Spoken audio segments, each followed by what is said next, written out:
और इसके साथ ही दी बॉयज का सीजन 3 खत्म हुआ। जैसा कि आप जानते हैं कल उसका 8वां एपिसोड आया जो कि अनएक्सपेक्टेड तरीके से था, जो इसका क्लाइमेक्स कुछ बेहतरीन था। चलिए शुरू करते हैं, जानने की कोशिश करते हैं ऐसा क्या है जो इस सीजन में सीजन 4 के लिए सेटअप भी करता है, लोग आपको एक्साइट भी करता है और शायद आपको लगे कि अगले सीजन में शायद आपको होमलैंडर का एक नया रूप देखने को मिले या उसका एक क्लोन देखने को मिले। चलिए शुरू करते हैं और जानने की कोशिश करते हैं कैसा रहा यह एपिसोड।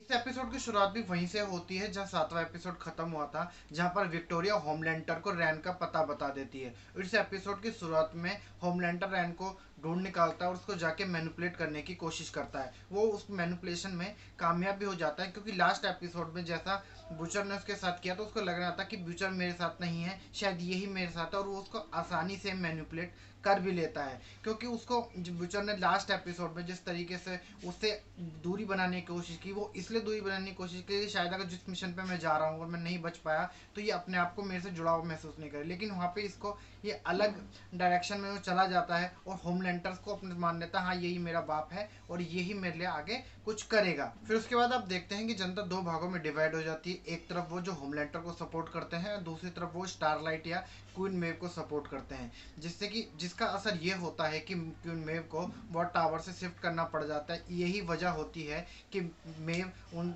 अपने को बचाने में कामयाब हो जाती है और छूटकर भाग जाती है, और यही मूव होमलैंडर के लिए गलत साबित होता है, जो आपने क्लाइमैक्स में देखा भी होगा, जो वो होमलैंडर पे भारी पड़ती है। शायद आपको याद होगा जब वो स्टार्टिंग में कहती है मैं दारू पी के पड़ी हुई हूँ, दारू पी के, वो दरअसल दारू पी के पड़ी नहीं होती थी, वो अपनी सीक्रेट प्रैक्टिस कर रही होती थी, जिसका असर आपने क्लाइमैक्स में भी देखा होगा। इसके बाद आपने होमलैंडर और ब्लैक नोयर के बीच का एक काफ़ी इंटेंस सीन देखने को मिला होगा, जो देखने में काफ़ी डार्क लगता है।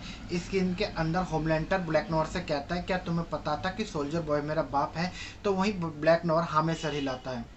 तो इसके बाद ब्लैक नोयर से होमलैंडर कहता है मुझे तुम्हारे इस मास्क के पीछे सब कुछ दिखाई देता है, तुम्हारे चेहरे के स्कार, तुम्हारी हंसी, तुम्हारी खुशी, एक एक फीलिंग में बहुत बहुत साफ देख सकता हूँ।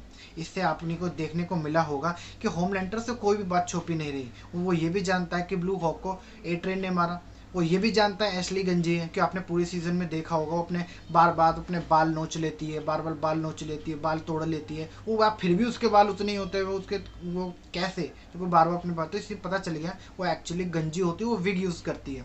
वो धीरे धीरे करके वहाँ पे होमलैंडर सबको ह्यूमिलेट करता है। उसका मानना होता है जब मुझे को पता चला था मेरे को मेरी टीम मिलेगी, वो मेरे लिए सपोर्ट करेगी, मेरे को सब कुछ सपोर्ट करेगी, जो एक्चुअल में मुझे सपोर्ट नहीं कर रही है।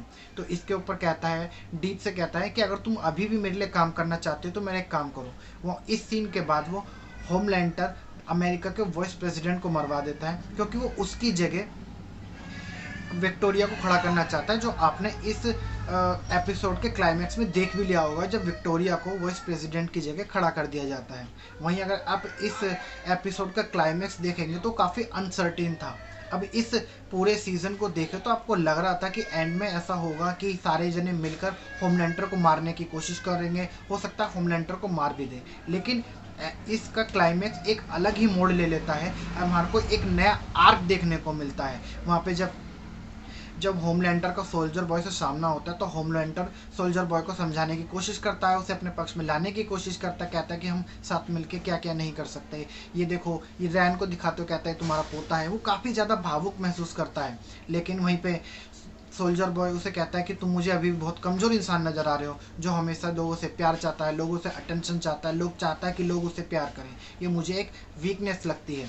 तो इसके के लिए जब सोल्जर बॉय होमलैंडर पर अटैक करने की कोशिश करता है और वो अटैक कर देता है रियान के ऊपर, जिसकी वजह से बूचर उसके खिलाफ हो जाता है। और यहाँ पर आप देखेंगे कि एक तरफ होमलैंडर क्वीन मेव से लड़ने लगती है और वहीं दूसरी तरफ बुचर लड़ने लगता है सोल्जर बॉय से। यहाँ फिर टीम दो भागों में डिवाइड हो जाती है, जहाँ एक तरफ क्वीन मेव होमलैंडर को काफ़ी अच्छी टक्कर दे रही होती है, जिसका आपने देखा होगा वो क्यों इतनी अच्छी टक्कर दे पा रही है, क्योंकि अभी तक वो जब लोगों से कहती थी मैं शराब पी के पड़ी हुई थी एंड ऑल दैट, जबकि वो आपने देखा होगा पिछले एपिसोड में क्योंकि वो प्रैक्टिस कर रही होती है अपने आप को एक ऐसे ही किसी मोड़ के लिए तैयार करने के लिए, जो आपने सीजन में देखा होगा कि अब वो काफ़ी इस सीन में काफ़ी अच्छा परफॉर्म करती है। और जब इसमें वो ज़्यादा अच्छा परफॉर्म करने लगती है, तो होमलैंडर को इतना गुस्सा आ जाता है वो आँख फोड़ देता है। वहीं दूसरी तरफ एक तरफ होमलैंडर क्वीन मेव से लड़ रहा होता है, वहीं तरफ बूचर सोल्जर बॉय से लड़ रहा होता है। वहाँ आपने देखा होगा एक मौका ऐसा भी आता है जब स्टारलाइट को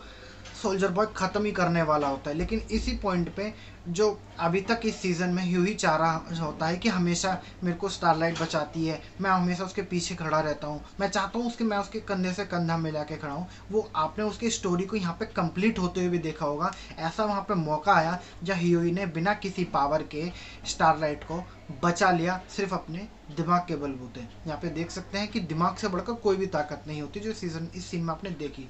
जब आप आपस में लड़ने लगते हैं तो एक इस मौके पर आके क्वीन में अपने आप को सेक्रीफाइस करने लगती है। क्यों? क्योंकि वो वापस उसको उसी टैंक में पहुंचाने वाले होते हैं जिस तरीके से वो पहले 40 साल रहा था।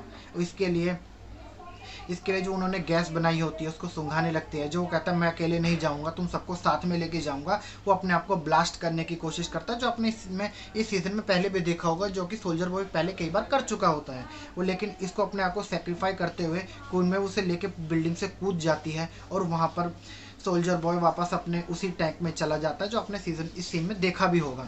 वह हमें लगता है कि क्वीन मेव का शायद यहीं पे ख़त्म हो जाता है, यहीं पे लगता है क्वीन मेव आ गई। लेकिन आपको पता चलता है कि इसके बाद क्वीन मेव अपनी पावर्स खो चुकी होती है, जैसे कि पहले किमिको ने अपने पावर खोई थी जब सोल्जर बॉय के उसने आग का सामना किया था। यहाँ पे वो अब चाहती है, क्वीन मेव को पूरी सबके सामने मृत घोषित कर दिया जाता है, लेकिन वो अपने अब एक नॉर्मल ज़िंदगी जीना चाहती है। वो अपनी गर्लफ्रेंड के साथ चली जाती है एक अपनी नॉर्मल ज़िंदगी जीने। आपने जब इसका ख़त्म हुआ होगा तो आपने इसके क्रेडिट सीन में ये भी देखा होगा, जब सोल्जर बॉय को मारने के बाद होमलैंडर जब लोगों के सामने आता है तो वो अपने बेटे को लोगों से मिलवाता है। जब बेटे को लोगों से मिलवाता है तो एक बंदा उसके बेटे के ऊपर कैन फेंक देता है, तो उसको होमलैंडर अपने लेज़र से वहीं मार देता है। तो आपने देखा होगा अभी भी जनता दो भागों में डिवाइडेड है, जहाँ पे एक तरफ सोल्जर बॉय को मारने के बाद लोग होमलैंडर को सपोर्ट कर रहे हैं, दूसरी तरफ स्टारलाइट को सपोर्ट कर रहे हैं।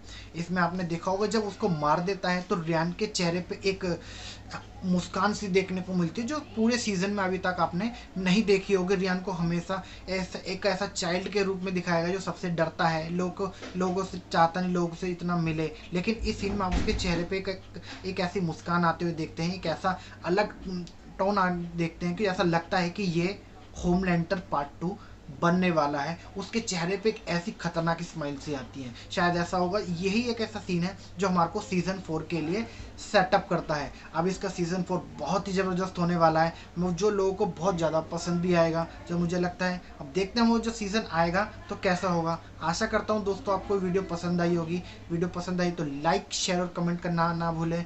और अगर आप ये वीडियो फेसबुक पर देख रहे हैं तो अभी हमारी वीडियो को लाइक करें और हमारे पेज को फॉलो करें। फिर मिलूंगा आपसे अगली वीडियो में, तब तक के लिए जय हिंद।